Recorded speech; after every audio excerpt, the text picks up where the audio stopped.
So our big picture topic here is fake news. When we talk about fake news, are we talking about the same thing everywhere, or how does it differ? Let me start out by asking you, how do you define fake news? So I find the term fake news incredibly unhelpful, because the way we were talking about fake news for a long time was content, text content that was 100% false, created solely for the purposes of financial gain.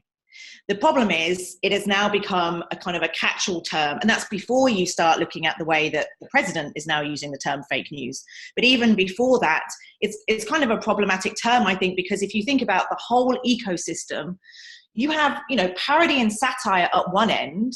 You have things like false context, which I talk about as a term to explain clickbait, which I think is itself problematic, all the way through to essentially propaganda and fabricated content. But you have manipulated content, misleading content, imposter content, which is where people take, brands, or even take a journalist's byline and put the journalist's name against false information. So for me, I talk about these 7 types.